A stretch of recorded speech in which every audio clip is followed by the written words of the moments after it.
Hola, buenos días. Bienvenidos a una nueva píldora de sostenibilidad. Hoy estamos aquí para hablar de diferentes estrategias para dar respuesta a las ayudas de los fondos Next Generation.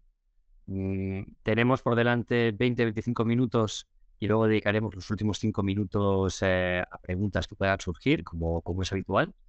Y la pretensión de la jornada de hoy, de la píldora de hoy, es poder poner un poco de luz a todas estas acciones, noticias que hablan de los fondos Next Generation, que parece que no tenemos una idea clara de cómo nos va a afectar, de cómo podemos gestionarlos y cómo podemos de alguna manera cumplir. Yo creo que esa es la parte quizá más importante de la jornada de hoy. ¿Cuáles son las estrategias que nos van a ayudar a poder cumplir con una parte de esos fondos? El origen de estos fondos europeos es obviamente la pandemia. En julio del 2020, el Consejo Europeo decide poner a disposición de todos los países de Europa este instrumento que está valorado en más de 750.000 millones de euros. Estos fondos Next Generation, que buscan de alguna manera determinar la recuperación de Europa fruto de la pandemia y que buscan definir una nueva Europa, pues se determinan en el año 2020 para ser ejecutables a lo largo de los futuros años de 2021, 2023 hasta el 2026. La idea de estos fondos europeos es que haya una aplicación inicial desde el de 2021 al 2023. Estamos en esa primera fase, estamos aplicando ya esa primera fase. De hecho, hay parte de esas ayudas que, como veremos, acaban a finales de este año y que de alguna manera tenemos que movernos rápidos para vincular todo ese dinero.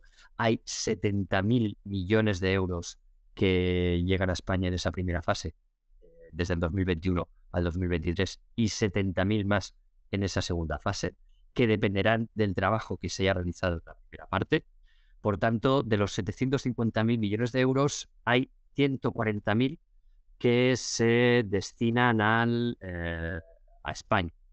Esos 140.000 millones de euros van dirigidos a un plan de recuperación y transformación, llamado Plan de Recuperación y Transformación y Resiliencia, que tiene 4 palancas principales. Esas 4 palancas principales tienen que ver con lo que veis en pantalla. Tiene que ver con la transición ecológica, con la transformación digital, con la cohesión social y territorial y con la igualdad de género. Os voy a explicaros brevemente la gestión administrativa de cómo esos 140.000 llegan a diferentes acciones, pero obviamente nos vamos a concentrar en el mundo de la construcción y nos vamos a concentrar en lo que nos va a afectar más como técnicos, técnicos y técnicas que tiene que ver con la rehabilitación energética. Dentro de esas 4 palancas existen 10 grandes líneas principales. Esas 10 grandes líneas principales tienen que ver con estos gráficos que veis en pantalla. Tienen que ver con la agenda urbana, con infraestructuras, con la transición energética, con el impulso a la industria, con el cambio de sociedad a través del conocimiento y obviamente con la modernización y digitalización. Por tanto, no solo hablaremos o no solo esas ayudas de Next Generation van para la transición energética o para la energía. Veremos que de hecho no es el foco principal. Hay dos grandes instrumentos que regulan estas ayudas. Por un lado, y empezamos por el más pequeño, que de hecho se concentra exclusivamente en la fase uno, es el llamado el fondo React EU. Es un fondo en general en Europa está dotado con 47.500 millones de euros. A España llegan unos 10-12.000 millones de euros que se gestionan sobre todo para reactivar la economía y dar respuesta a un aspecto más social del cambio en, en el país, ¿no? Estas ayudas se regulan directamente a través de diferentes actuaciones financiadas, y el Ministerio ha puesto a disposición de todo el mundo una plataforma en Power BI para identificar dónde se están concediendo esas ayudas.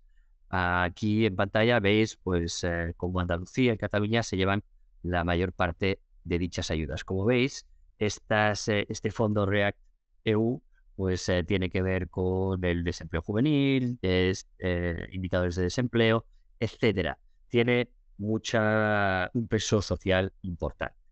Y por otro lado, el que nos afecta más en el ámbito de la construcción es el instrumento que hace referencia al mecanismo de recuperación y resiliencia, el llamado EBRR, y hace referencia a este plan de recuperación y transformación de resiliencia. Lo que veis en pantalla es la página web que también ha puesto el Ministerio a disposición de de todo el mundo, para buscar las convocatorias que podremos acceder a dichos fondos europeos.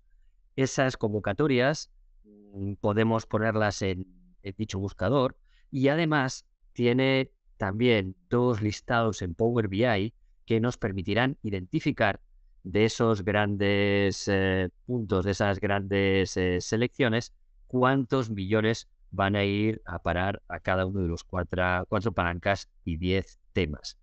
Podremos ver cómo de los 70.000 millones que aplican esa primera fase, 14.000 van a agenda urbana, 10.000 a infraestructuras, 6.000 a transición energética, etcétera, etcétera. Parte de estas ayudas, parte de estas estructuras es lo que nos llegará a nosotros para, sobre todo, la rehabilitación energética y la incorporación de sistemas de eficiencia energética. Estas pantallas que veis son públicas y podéis acceder a ellas en cualquier momento. Se van actualizando. Cuando entráis en ese plan de recuperación y resiliencia, podéis filtrar por diferentes conceptos. Actualmente, de esas convocatorias que tengan que ver con los fondos Next Generation, pues hay más de 2.117. Se puede filtrar por comunidad autónoma, se puede filtrar por subvención, por ayuda, por licitación.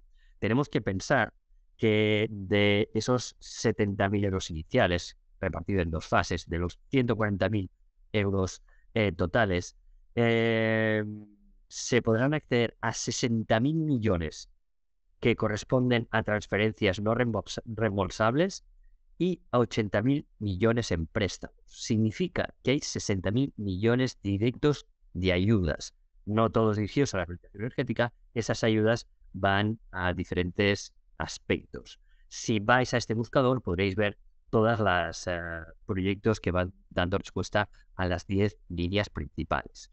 Bien, si nos concentramos en el sector de la construcción y hiciéramos un filtraje dentro de este plataforma de búsqueda y buscáramos las ayudas referentes a la rehabilitación, de esas 2.117 habría un centenar de ayudas dirigidas a la rehabilitación. Podríamos hablar de las 2.000 restantes, pero consideramos que quizá lo que más nos interese a nuestro sector son esas ayudas que nos van a permitir actuar en las edificaciones existentes y que tienen más relación con nuestro día a día. Pero obviamente hay muchísimas más que tienen que ver con la incorporación de elementos de producción energética, de instalación de vehículo eléctrico, etcétera. Toda esa búsqueda se puede obtener a través de esta plataforma.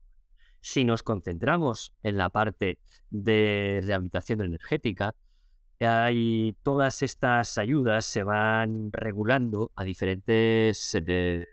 por la publicación de diferentes reales decretos o decretos. En concreto, quiero concentrarme en el Real Decreto 853-2021 de 5 de octubre, por el que se regulan los programas de ayuda en rehabilitación residencial y vivienda social dentro de este plan de recuperación, transformación y resiliencia que ya os he comentado. Este Real Decreto es el que va a regular las reglas de juego para podernos conceder las ayudas en la rehabilitación. Todo lo que tenemos que saber para acceder a dichas ayudas está descrito aquí. Yo os voy a disgregar y os voy a intentar dar las pistas necesarias para que de forma más o menos intuitiva y fácil podamos cumplir con dichas ayudas. Bien, importante, no solo habla de ayudas a la edificación, de hecho habla de ayudas de la rehabilitación a nivel barrio. Habla del apoyo de las oficinas de rehabilitación.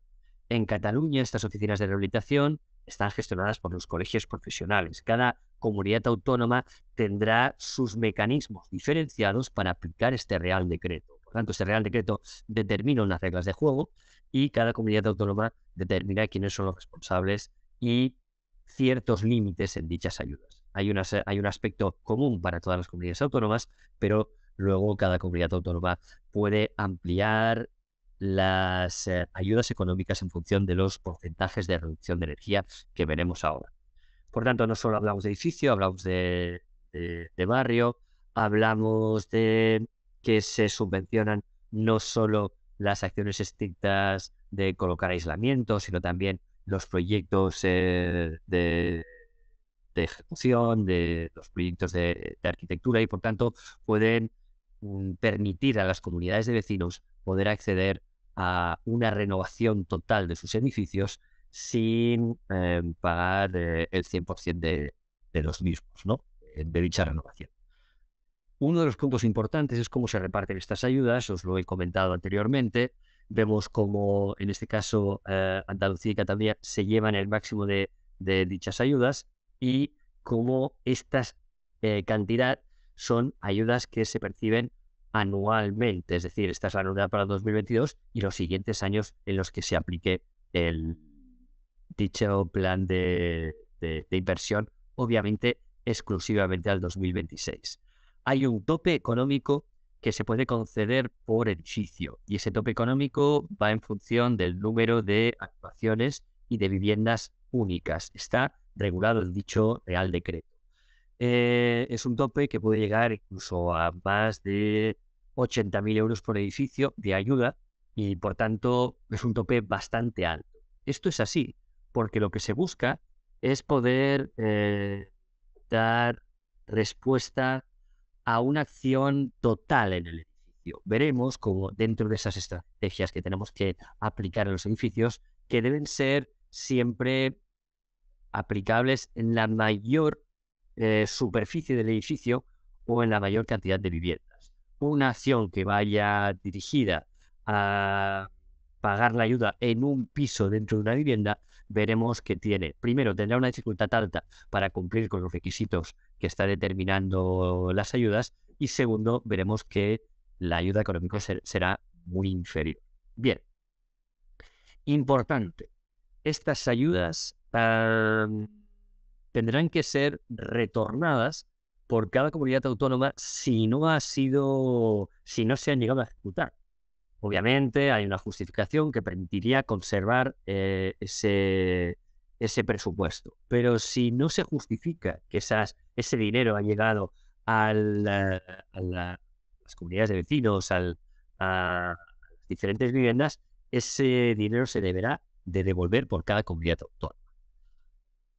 Y ahora ya entramos en los criterios principales que nos van a permitir poder acceder a estas ayudas.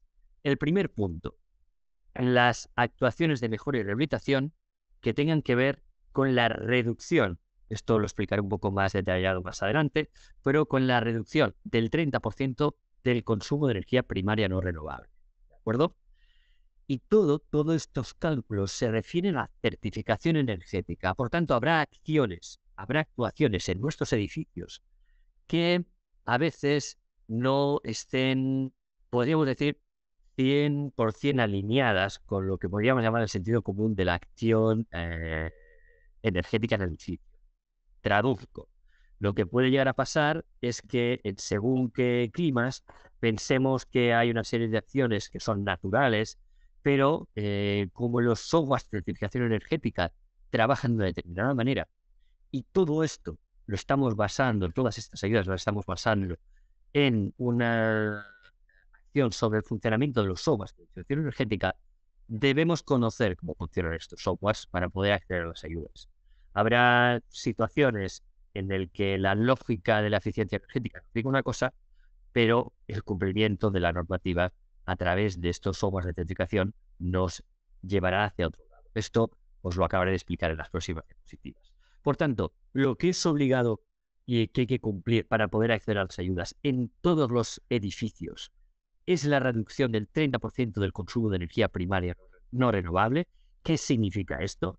Significa que el consumo del edificio se va a concentrar en aquel consumo basado en energía fósil, energía primaria no renovable. Por tanto, si nosotros tenemos un edificio que produce energía por placas solares, el aumento de incorporación de energía renovable no va a ser no va a ser posible que tengamos una ayuda económica. Lo que sí que va a ser posible es que en un edificio donde tengamos combustibles fósiles y por primera vez incorporemos sistemas de energía renovable, ahí obviamente vamos a llegar fácilmente a ese porcentaje del 30%. Este punto, podríamos decir, no es el gran reto, es un punto que podemos cumplir siempre y cuando tengamos una edificación donde no tenga unas ventajas energéticas muy altas, es decir, que no se haya rehabilitado en muchos años y que por tanto todavía tenga consumo de energía fósil. El punto quizá más complejo es este segundo punto. Lo que pasa es que solo aplica a una parte del parque de edificios edificados. Solo aplica a una parte de las zonas climáticas definidas en el código técnico. Por tanto, este es otro punto clave. Cuando nosotros tengamos que cumplir con los criterios de las ayudas, tendremos que ir a buscar la zona climática definida por el código técnico, no la que nosotros pensemos o no el clima que nosotros tengamos en la cabeza en el que nosotros queramos actuar. Tendremos que ir al edificio en concreto y ver cuál es el clima que se ha definido en ese código técnico. Hay climas que son muy claros, pero hay según qué zonas donde la zona climática de alguna manera nos da ciertas sorpresas, ¿no? Lo que dicen las ayudas es que en edificios situados en las zonas climáticas C, D y E también tenemos que cumplir con la reducción en la demanda energética. No solo con la parte del 30% de consumo de energía primaria no renovable, sino que también tenemos que hacer acciones en la demanda. Las dos cosas. Las dos cosas. Si estamos en una zona climática C, esa reducción de demanda debe ser como mínimo de un 25% y en zonas climáticas D y E de un 35%. Esto significa que para el resto de zonas climáticas no es necesario actuar en la demanda. Solo actuando en el consumo de energía primaria vamos a poder acceder a esas ayudas. Bien, esto es así para toda la península. Y por último, los edificios protegidos que tengan un cierto valor arquitectónico o histórico no tienen, aunque estén dentro de esas zonas climáticas, que cumplir con los ratios de reducción de demanda. Por tanto, tendrían que cumplir solo con el 30% de consumo de energía primaria no renovable. Y sí que es cierto que si hay una serie de actuaciones que tengan que ver con la sustitución de elementos de fachada o de particiones interiores, van a tener que cumplir con la parte del código técnico, obviamente, de H1, que hace referencia a las transmitancias térmicas. Pero esto ya es obligatorio en cualquier proyecto de ese tipo, independientemente de si es de edificio histórico o no. Bien, habrá un límite presupuestario de estas ayudas. Es obligatorio determinar el coste de estas ayudas para la concesión, pero fijaros cómo, pese a que haya esos límites de consumo de energía primaria y de reducción de demanda, hay unos límites presupuestarios que aumentan la reducción de energía que podemos que se pueden realizar, ¿no? Podemos llegar al 45%, al 60% o por encima del 60%. Si nosotros llegamos al 80%, ese es de reducción de energía, ese es un porcentaje que nos van a poder también subvencionar. Por tanto, se puede llegar a subvencionar el 80% del coste económico de la actuación. Es una ayuda muy grande, lo que significa casi 21.400 euros por vivienda. Ya os avanzo que las acciones que vayan dirigidas a una inversión mayor van a ser las que van a poder llegar a esas ayudas del 80%. Si yo tengo un edificio y solo voy a una parte de ese viviendas de ese edificio, difícilmente voy a llegar a ese 80% porque energéticamente mi edificio no va a poder reducir ese más del 60% de energía. Bien, por tanto es clave, y de hecho son las primeras cosas que tenemos que hacer es en qué zona climática me encuentro. Porque si estoy en esas zonas climáticas A, B, definidas en el código técnico, solo me voy a tener que concentrar en las instalaciones. La demanda no va a ser necesaria cumplir. Bien. Para poder llevar a cabo estas soluciones, para poder llevar a cabo este tipo de estrategias, cada comunidad autónoma ha desarrollado diferentes herramientas de ayuda. Como he comentado, la herramienta oficial para poder justificar estas acciones son los softwares reconocidos por el Ministerio de Transición Energética. Pero son softwares que requieren cierto tiempo para poder definir el edificio, para poder definir ciertas ayudas y por tanto requieren cierto tiempo. Cada una de las comunidades autónomas hemos generado diferentes herramientas de ayuda que van dirigidas a poder calcular de forma rápida y antes de que cualquier técnico tenga que estar dedicando muchas horas de trabajo que normalmente no son pagadas, pues se han generado diferentes herramientas. Solo comentaros que en Cataluña nosotros desde ITEC generamos una herramienta que presentamos hace unos meses que tiene que ver con cómo de forma rápida se puede incorporar una solución de un edificio, se puede dar de alta un edificio y cuáles son las soluciones de consumo de energía, obviamente de reducción de demanda y de energía primaria no renovable, que se puede controlar para saber si estás cumpliendo con los objetivos de estas ayudas. Son herramientas gratuitas en el 100% de los casos. En nuestro caso, solo tenéis que iros a la web del ITEC y descargaros dicha herramienta para que de forma rápida podáis hacer una valoración sin tener que entrar y definir cada uno de los elementos de vuestro edificio para poder saber si en ese edificio, solo aislando la cubierta, podríais llegar a acceder a las ayudas. ¿De acuerdo? Una vez estas herramientas os ayudan a ese primer paso, luego obviamente hay que ir a esas herramientas de cálculo. Ya os digo que cada comunidad autónoma ha ido sacando dichas ayudas. Y vamos en esta ya última fase de la presentación a poner un par de conceptos claros que son necesarios a la hora de poder cumplir con estas ayudas. Y es la diferencia entre lo que significa el concepto de demanda, es algo tremendamente básico, y el concepto de energía primaria no renovable. La demanda es la cantidad de energía que nosotros necesitamos para tener el confort en un edificio. Esa energía, si yo estoy, por ejemplo, en las Islas Canarias, seguramente será dada por los diferentes componentes constructivos que tengo en mi edificio. Seguramente no voy a necesitar elementos externos que me permitan que definan el confort. Esa demanda tiene que ver con las diferentes leyes de transmisión de energía, tiene que ver con la conducción, con la convección, con la radiación. Si consigo ese equilibrio, voy a poder actuar en ese edificio. Y todo eso va a tener que ver con esos porcentajes del 25 y del 75% de reducción de demanda. Todas las acciones que yo quiera que cumplan la demanda van a tener que ver con acciones pasivas. Voy a tener que cambiar vidrios, voy a tener que poner elementos de protección solar, voy a tener que cambiar la cubierta, la transitancia con el terreno. Si quiero trabajar en la demanda, voy a tener que trabajar a ese nivel. Y luego está el consumo de energía primaria no renovable. Ahí entra el combustible, entran los elementos consumidores que ayudan a llegar a ese confort, porque he sido de alguna manera incapaz con mi diseño arquitectónico para llegar al confort del usuario.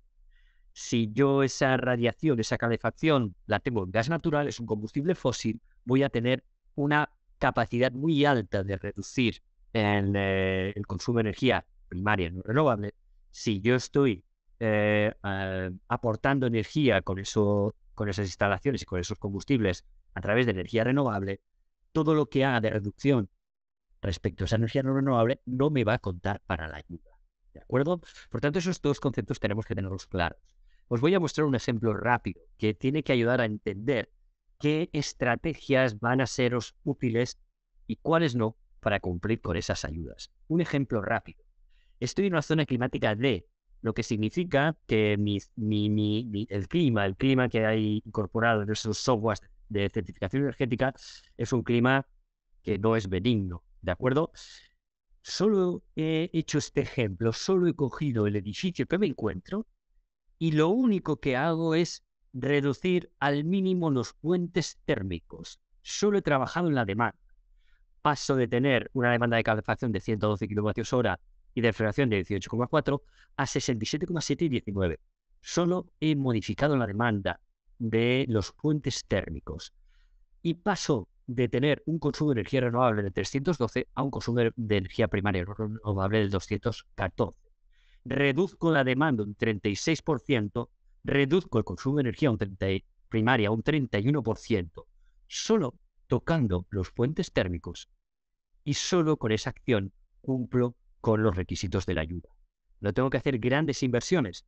Ahora bien, puedo añadir nuevas acciones relacionadas con las instalaciones, con las protecciones solares, con el aislamiento exterior, con la cubierta, que ya tengo asegurado el cumplimiento de la ayuda, y ese cumplimiento de la ayuda me va a permitir subvencionar el resto de actuaciones con la seguridad de que voy a poder tener un porcentaje de ayuda muy importante. Fijaros lo importante que es el actuar en la demanda en climas más extremos. Dependerá de cada edificio, esto no lo podéis extrapolar, veis que los porcentajes tampoco están tan generosos, por tanto, dependerá del edificio, dependerá de la antigüedad del edificio y seguramente no será solo suficiente con los puentes térmicos llegar a esa ayuda. Pero fijaros que no he tocado las instalaciones. Otro ejemplo, esto es importante tenerlo en cuenta. Siempre pongo esta misma, podríamos decir, manera de explicar. Muchas veces me dicen, estoy poniendo 20, 30, 40 centímetros de aislamiento y no cumplo con la ayuda. Es normal. Si yo entendemos nuestro edificio como un vaso lleno de agua y que está lleno de agujeros, que está perdiendo ese agua, entendemos ese agua como aire caliente a 22 grados, por mucho que yo le ponga en el resto de capas 20, 30 centímetros de aislamiento, va a ser imposible que yo tenga una reducción de energía importante, porque estoy perdiendo energía por todos esos puentes térmicos, por todos esos agujeros en el edificio. Por tanto, es un equilibrio, no sirve de nada aumentar el aislamiento a unos niveles enormes si no me he preocupado para que el edificio tenga menos agujeros, ¿de acuerdo? Si me voy a las zonas climáticas más benignas, me da igual que yo actúe en los puentes térmicos, me da igual que yo reduzca la calefacción de un 28,6 a 11,3, porque no me aplica. No me va a aplicar nada. Por tanto, cualquier acción basada en la demanda, que sería lo lógico, no tiene de alguna manera aplicación en las ayudas. Solo voy a poder cumplir con las ayudas si me centro en el consumo de energía primaria no renovable. He hecho el mismo ejercicio en una zona climática A, mismo edificio, pero mi reducción del consumo de energía primaria es del 22%. Por tanto, tengo un incumplimiento de los requisitos de la ayuda. No llego a ese 30%, pese que cumpliría la demanda sin problema. Cuando trabajo en demandas en zonas climáticas, cuando trabajo con zonas climáticas con baja, podríamos decir, con climas más benignos, las acciones en demanda no van a ser el objetivo de mi trabajo. Voy a tener que trabajar en las instalaciones. Este mismo ejemplo lo voy a aplicar una pequeña modificación. Este ejemplo tenía un sistema de refrigeración anterior a 1994. De hecho, si tengo un edificio en el que no tengo instalación de refrigeración, el software me va a poner como si tuviera una instalación anterior a 1994, por tanto me voy a comparar con una instalación muy mala, y solo diciéndole que en esa nueva acción pongo una instalación de refrigeración actualizada o porque estoy incorporándola en climas benignos, voy a cumplir con casi toda seguridad con las ayudas de los requisitos de los fondos Next Generation, porque estoy reduciendo muchísimo. Fijaros que paso de un 141,8 a un 86,68 de reducción de energía primaria. Cumplo con las ayudas y, por tanto, tengo que concentrarme únicamente en esos elementos. Cuando yo os digo que a veces pueden producirse situaciones extrañas, es porque puede darse el caso que en un clima benigno, pues depende del valor de consumo que tenga de energía primaria no renovable en refrigeración, puede darse el caso que no llegue al porcentaje y tenga que mejorar también la calefacción, quizá en un clima donde tenga un consumo de calefacción casi nulo o muy bajo. Puede darse el caso si no estoy llegando al 30%, por cómo funcionan esos softwares de certificación. Bien, ya acabando, solo recordar que las ayudas, además de tratar de los aspectos energéticos, hay una fecha de caducidad. Las acciones, las obras deben estar acabadas, finalizadas, sí o sí antes del 30 de junio del 2026. Y eso es una de las cosas que personalmente más me preocupan. Hay una serie de cumplimientos normativos que no tienen que ver con la energía, pero sí con las ayudas. No se pueden conceder ayudas donde hayan proyectos de ejecución donde al menos el 70% del peso de los residuos vaya a una gestión de reutilización y reciclaje. Ya veremos cómo lo van a concentrar, cómo lo van a controlar, porque he visto muchas ayudas de organismos públicos donde se están concentrando en la parte de energía y no en la parte de economía circular, que también es obligatoria para la ayuda. Ya veremos cómo se gestiona.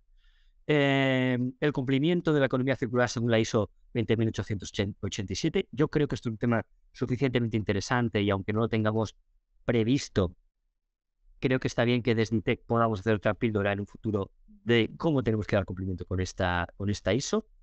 Y fijaros, es decir, determinan que si en el edificio donde estoy haciendo dichas acciones de orientación energética existe amianto, es obligatorio su retirada. Es decir, que ya veremos qué mecanismos tienen para identificar que un edificio reciba ayudas, pero tenga amianto y se hagan acciones sin retirar ese amianto. No debería de producirse, pero hay una serie de aspectos que van dentro de este Real Decreto que, como digo, no están reguladas por las ayudas y que por la parte energética, pero sí que están reguladas por las ayudas. Ojo a estos puntos que son de obligado cumplimiento y que tendremos que dar también respuesta.